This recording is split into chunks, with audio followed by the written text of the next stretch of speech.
São 34 anos da Igreja de Boa Esperança.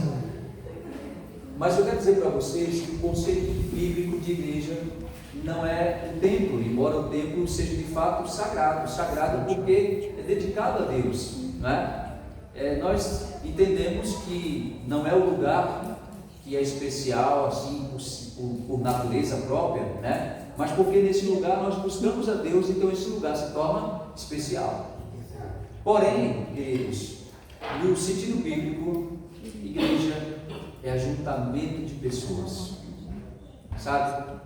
Então nós podemos ter uma igreja sem ter um templo, sim ou não? Sim. Podemos. E podemos também ter um templo sem ter uma igreja, não é verdade? Podemos ter as duas coisas, mas que bom que temos uma igreja e um templo. Porém, um outro conceito bíblico da igreja é que a igreja significa sair para fora. É redundante no nosso idioma, mas não no idioma bíblico. É sair para fora. O que faríamos lá fora? Vocês fazem uma ideia? Os nossos amigos que falaram tanto, levantaram as mãos, né? Os nossos pioneiros aqui, e aqueles que nem foram os pioneiros, mas são mais antigos aqui. Vocês fazem alguma ideia? Por que deveríamos sair para fora? Alguém quer sugerir? Oi? Para evangelizar? Tá. Posso levar a palavra do Senhor para aqueles que estão perdidos. Exato, levar a palavra do Senhor. Muito bem, parabéns. Queridos, a igreja de Deus aqui, o povo de Deus aqui nessa terra, ele é um povo peculiar, porque ele é um povo, vou usar essa expressão, ele é um povo Bíblia. E o que é que a gente faz com a Bíblia? O que é que a gente faz com a Bíblia? Tá, eu tenho uma Bíblia aqui na minha mão. O que é que nós fazemos com a Bíblia? Nós abrimos a Bíblia. Sim ou não? Sim. E depois de abrirmos a Bíblia, geralmente nós lemos a Bíblia. E por que eu estou dizendo que o povo é um povo Bíblia? Estou usando essa expressão. O povo de Deus aqui nessa terra é um povo Bíblia. Porque Deus quer que o mundo inteiro veja o seu povo. Deus quer que o mundo inteiro leia o seu povo, perceba o seu povo e leia na vida deles quem é Deus. Amém? Amém. E o que Deus pode fazer por ele, por aquele que está vendo, tá? Ele vai olhar na vida do povo de Deus. O povo de Deus é uma propriedade peculiar, mas o texto bíblico diz: toda a terra é minha. Então, por que Deus escolheu este povo e essa propriedade peculiar, né? Esse povo que é íntimo do Senhor, para que outros povos pudessem conhecer, para que outros povos pudessem se encher, se alimentar desse Deus, da sua palavra, pudessem ser libertos de seus pecados, porque não há outro caminho, só há um caminho para sermos libertos dos nossos pecados, e esse caminho é o Senhor Jesus Cristo. E quando o povo, o mundo olhasse para esse povo, que é o povo de Deus, eles deveriam ver neles como nós vemos na Bíblia aberta, a palavra de Deus. Mas deveriam ver a palavra de Deus em ação. Nós dizemos que o livro sagrado diz que as pessoas são libertas. Não fala isso? Sim ou não? Sim. Conhecereis a verdade vos Libertará. Nós dizemos que esse livro liberta, não dizemos? Sim. Quando o povo olhasse para o povo de Deus, deveriam ver pessoas libertas. Amém? Amém. Louvado seja Deus. Deveriam ver pessoas libertas. O povo lá fora estaria lendo esse povo aqui dentro. A Bíblia nos fala sobre saúde, né? E quando o povo lá fora, que também precisa de saúde, como todos nós aqui precisamos, não é verdade? Olhasse para nós, eles deveriam pensar: olha, eles não são perfeitos, mas eles têm mais saúde do que nós aqui fora. O que é que esse povo tem, né? Por que eles são assim diferentes? Será que é só o contato que eles têm com a comunidade deles? será que é só as palavras que eles escutam, são palavras mágicas que deixam eles assim mais saudáveis? Ou será que essas palavras trazem conselhos, orientações e por isso eles vivem mais? E ao passarem e olharem e observarem, essas pessoas iam chegar a uma conclusão: olha, esse povo come como nós comemos, come comida, né? Esse povo dorme como nós dormimos, vivem como nós vivemos em muitos aspectos, mas eles têm algo diferente, e esse algo diferente é o Deus deles. Onde eles pisam a ponta do pé, esse lugar é abençoado, né? Onde eles botam a mão, esse lugar é abençoado. Onde eles chegam para morar, o redor ali fica contagiado, né? Contagiado de bênçãos. As pessoas deixam de dizer palavrões, né? As pessoas deixam de xingar ali, porque a presença deles não intimida, mas influencia. Amém? Amém? Queridos, esse amontoado de pessoas, esse ajuntamento de pessoas, esse povo que deve sair para fora, são a Bíblia para o mundo. Paulo expressa isso dizendo que são cartas abertas, cartas ao mundo. E você sabe, um livro aberto, a Bíblia aberta é para se ler, as cartas são para se ler. Queridos, Deus está dizendo assim: filho, eu quero que vocês sejam lidos. Eu quero que vocês sejam lidos, lidos pelo mundo. Amém? Amém. Amém. Louvado seja Deus.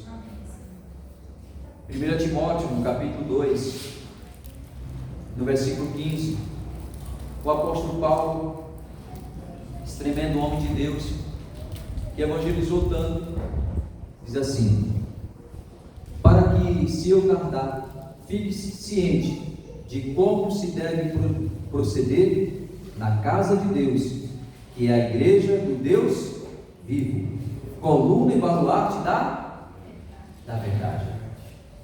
Coluna e baluarte da verdade. Queridos, nós não podemos esquecer disso. Vocês sabem o que é uma coluna, né? É aquilo que sustenta. Baluarte também é aquilo que dá uma sustentação. E queridos, é assim que Paulo vê a igreja do Senhor. Amém? Amém. Amém. A igreja tem dois propósitos. Um desses nós falamos o tempo todo: anunciar o Evangelho eterno. Isso fica claro nas palavras do próprio Jesus em Mateus, quando o Senhor disse: ide e fazer discípulos. Não é isso? Mateus, e eu vou pedir que vocês abram a Bíblia comigo. Abram suas Bíblias, igual estou abrindo a minha aqui. Mateus,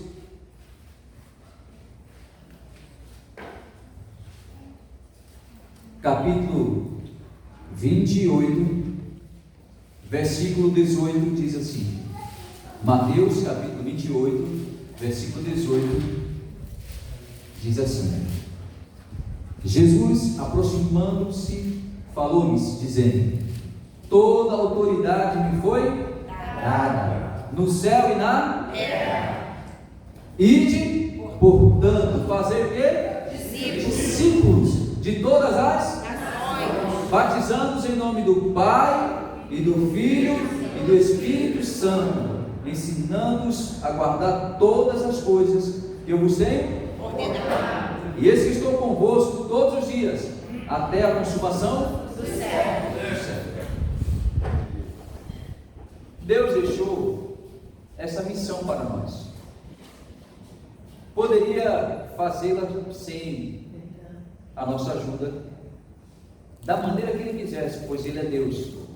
Poderia até enviar anjos para que fizesse isso, mas a verdade é que para nós é um privilégio pregar o Evangelho, porque enquanto estamos anunciando a salvação, nós mesmos estamos permanecendo salvos. Alguém disse que se alguém não está levando ninguém para o céu, é capaz que ele mesmo não esteja indo, né? É capaz que ele mesmo não esteja indo. Se alguém não anseia por ver pessoas, amigos, familiares, vizinhos, ou até pessoas desconhecidas, conhecerem também a Jesus, entenderem o plano da salvação e buscar perdão dos seus pecados e salvação, é possível que essa pessoa não esteja indo para o céu. Queridos, é uma missão que Deus nos confiou e é um privilégio para nós. Em minha oração, vocês escutaram, eu falei e agradeci a Deus por todos os anos que a igreja existe aqui, 34 anos de bênçãos, está escrito aí, dá para ver aqui, está aqui, estou olhando para outra tela, 34 anos de bênçãos, eu não tenho dúvida disso. Permanece de pé essa igreja porque Deus quer que permaneça. Amém. Amém? Amém. Se Ele te retirasse a sua mão, deixaria de permanecer? Deixaria de permanecer. Eu não tenho dúvida que Satanás tem atacado esta igreja e todas as outras igrejas às quais Deus quer que o povo anuncie o seu evangelho. Agora, sábado, nós tivemos um caso que eu não tinha visto ainda em meu ministério. Um senhor passou na igreja de Miguel Couto, pediu para ir até o banheiro, né? E a diaconisa deixou que ele fosse ao banheiro e não vai olhar, não vai vigiar, né? A pessoa está no banheiro, é um homem, tá? E ele foi e deixou um despacho lá dentro do banheiro, com velas, com areia preta, né? Um feitiço lá dentro do banheiro da igreja. Ninguém esperava, também ninguém saiu para olhar, mas deixou lá, aquilo lá. Os irmãos foram tranquilamente, se aperrearam, foram lá, limparam tudo, lavaram, né? Mas nós entendemos que forças contrárias ao Senhor estão em lutas constantes, não é verdade? Estão em lutas constantes. Mas lembre-se, não se trata de uma igreja física, se trata do povo de Deus. Se trata de pessoas que estão querendo seguir o assim diz o Senhor, a palavra de Deus. Se trata de pessoas que estão desejosas de viver a fé do nosso Salvador. Percebam que nas palavras de Jesus ele disse assim: olha, ensine a eles todas as coisas que vocês aprenderam. Todas as coisas que eu ensinei a vocês, agora repassem, ensinem aos outros.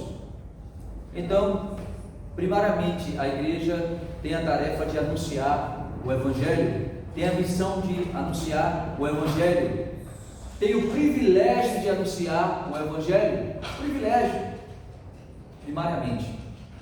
Mas a igreja também é lugar de acolhimento, porque afinal de contas, o exército tem que ter um local para repouso, o exército tem que ter um local para preparação, o exército tem que ter um local para ajustar aqueles que estão feridos, sim ou não? Sim, tem que ter, não é verdade? E a igreja é um lugar de consolo, é também um lugar de consolo.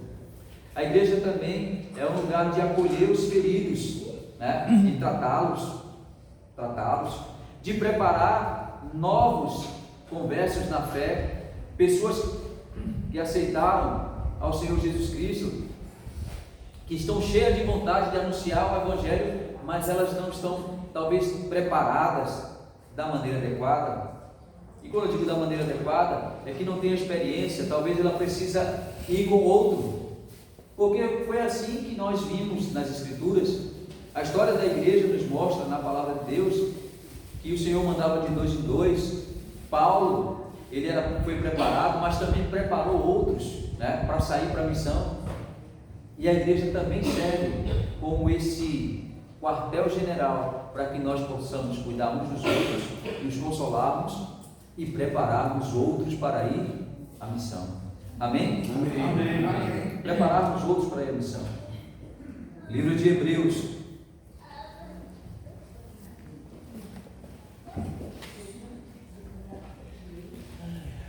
Hebreus,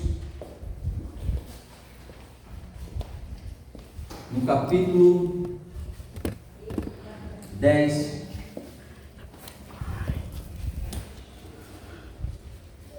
o autor do livro de Hebreus diz assim, capítulo 10, versículo 32, diz assim: Lembrai-vos, porém, dos dias anteriores, em que, depois de iluminados, sustentastes grande luta e sofrimentos.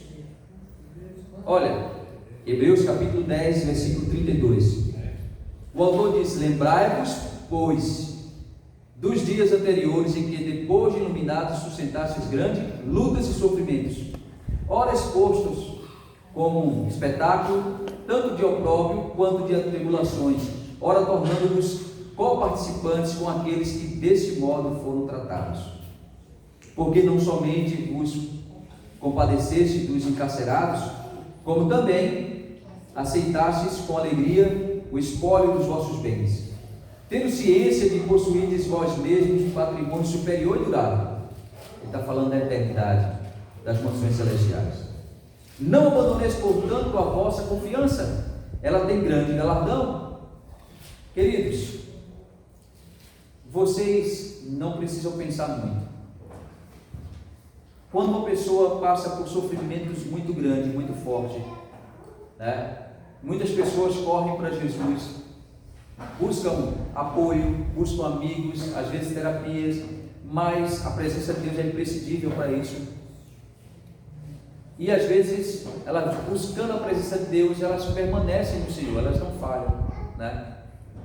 Mas vocês sabem que há outras pessoas também, que no meio do sofrimento, elas fraquejam, né? Não fraquejam porque querem, porque dói, né?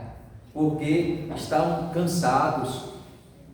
E aqui o autor do livro, ele trata de retratar essa realidade, mas dizer assim: olha, o sofrimento vai acabar, a sua luta vai acabar, principalmente quando nós vivemos lutas e batalhas que são por causas da causa do Senhor, da igreja do Senhor, do Evangelho de Cristo sendo pregado.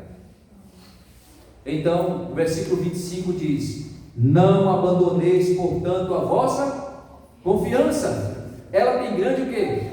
Galardão, recompensa, presente. Não abandoneis a vossa confiança. Confiança em quem? A confiança em Deus, né? A confiança em Deus. Oi? A confiança em Deus, na sua palavra.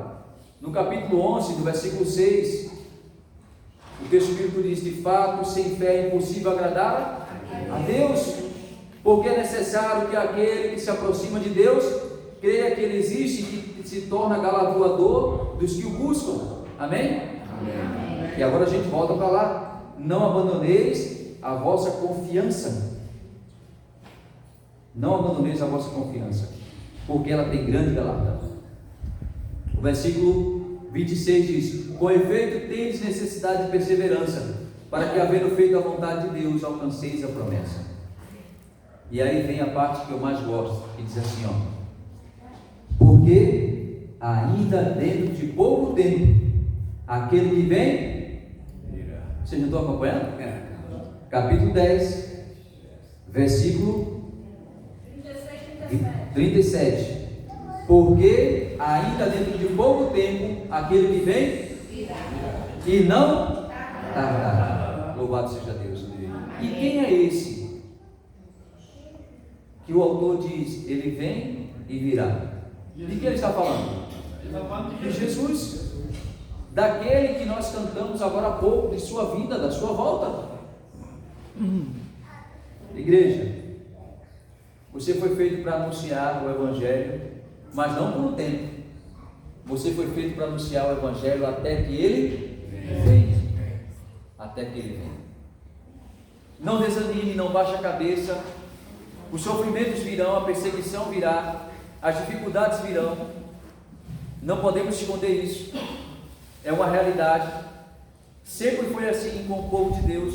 O povo de Deus nunca passou um momento sem que Satanás o quisesse destruir suas famílias, destruir seus filhos, apartar o povo da presença de Deus.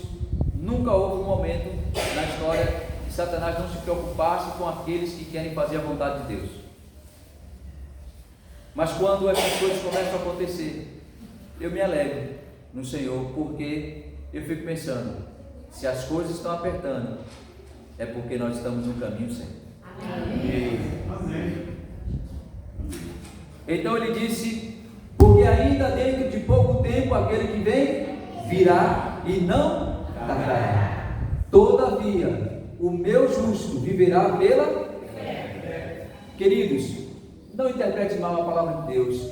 O justo do Senhor não é aquele que é justo por si mesmo, são aqueles que são justificados por Cristo.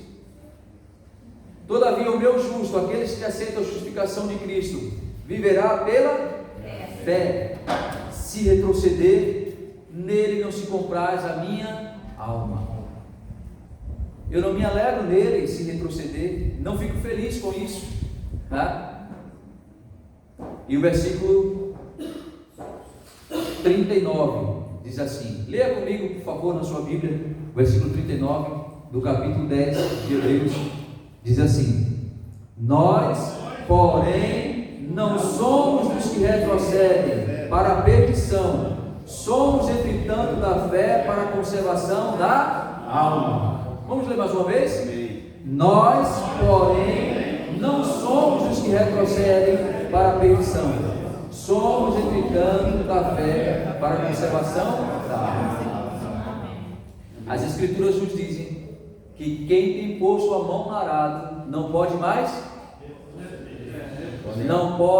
voltar atrás. Quem tem posto a mão no arado não pode mais voltar atrás. Mas o texto bíblico nos mostra que é possível que algumas pessoas no meio da jornada, no meio do caminho, sendo o povo de Deus, sendo a igreja do Senhor, sendo esse povo que está sendo chamado para sair para fora, abandone as fileiras dos santos de Deus, abandone a sua fé, né? Deixem de acreditar na salvação em Cristo Jesus, percam de vista a recompensa no Senhor, o galardão que a Bíblia fala, e pode ser que abandonem. E o texto diz: olha, nele não se compraz a minha alma, nele eu não me agrado. E o apóstolo diz: nós, porém, não somos os que retrocedem para a perdição. Sabe, retroceder significa também, nesse sentido bíblico aqui, perdição. A igreja existe para anunciar o Evangelho, mas quando a igreja deixa de anunciar o Evangelho, ela perde o propósito da sua existência. Perde o propósito da sua existência. Ela retrocede. E imagine você que passemos uma vida inteira sem desejo de salvar ninguém, sem desejo no coração ali acalentado de que uma pessoa escute de Jesus, seja liberta por Jesus, seja restaurada por Jesus. Essa pessoa está perdida e nem se deu conta. Nem se deu conta. Ela senta para escutar o Evangelho, mas o Evangelho já não faz diferença em sua vida, já não faz diferença em sua mente. Nós, porém, não somos os que retrocedem para a perdição, porque retroceder, deixar de avançar, deixar de crer nas promessas do Senhor, deixar de cuidarmos uns dos outros e de levar o Evangelho avante, é retroceder. Somos entre tantos da fé. E queridos, tantas e tantas vezes já falei aqui para vocês e falarei outra vez. A fé que Deus espera de nós é a fé que nos mova a fazer a sua vontade. Quantas e quantas vezes eu tenho escutado pessoas orgulhosas de sua fé, mas não querem fazer a vontade de Deus. Se orgulham da fé que têm, mas não estão dispostas a fazer a vontade de Deus.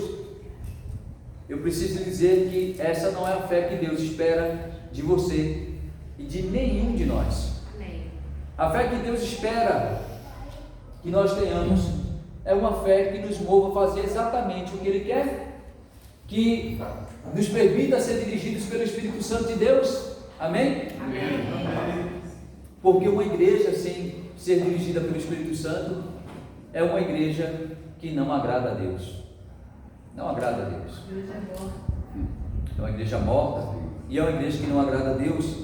Por isso nós precisamos ter fé. E o texto bíblico diz: nós somos entre tantos da fé para a conservação da alma.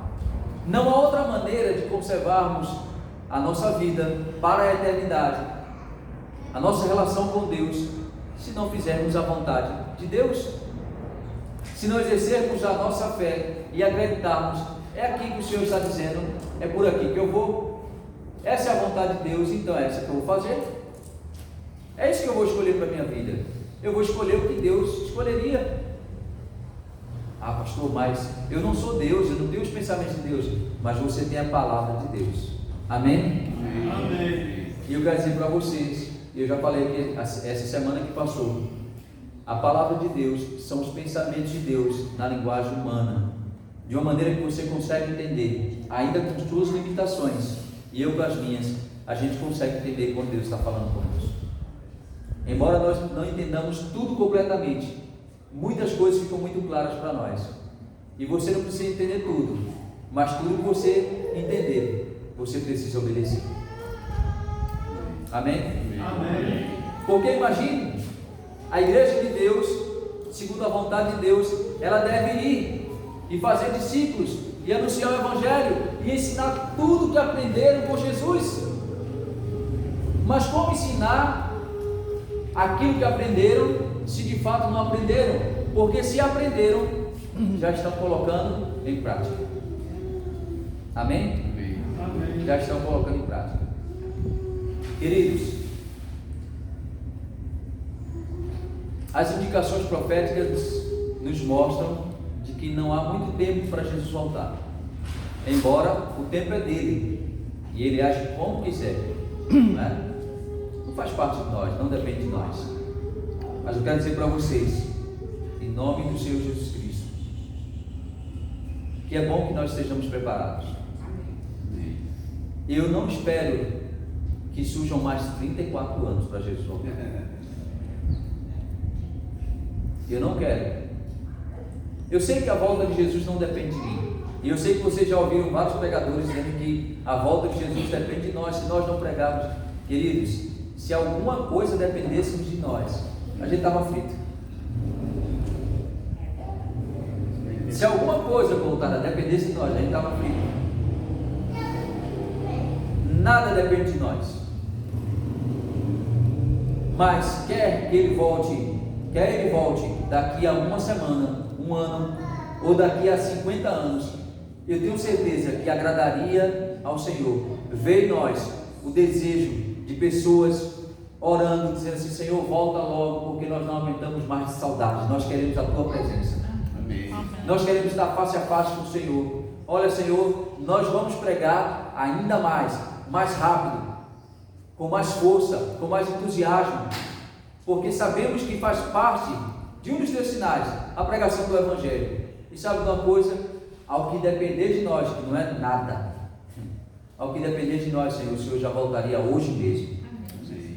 Você já imaginou que o Senhor não só escutasse essas orações, mas que o Senhor escutasse, visse esse desejo em nós?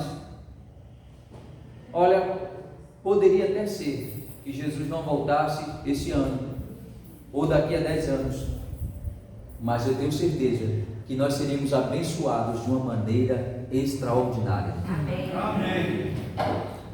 Todos estariam cheios do Espírito Santo de uma maneira que nunca vimos isso antes. Todos. Portanto, vale a pena anunciar o Evangelho eterno, o qual o Senhor Jesus Cristo colocou como missão para nós. Amém? Amém. Eu quero cantar com vocês o louvor Obrigado. Só colocar aí o louvor Obrigado, número 5. E esse louvor fala de pregação do Evangelho também. Queria que você pensasse em você como sendo um pregador que se encontra com aqueles que você levou até Jesus lá no céu, porque a igreja é para isso. A igreja é para isso. Pode soltar.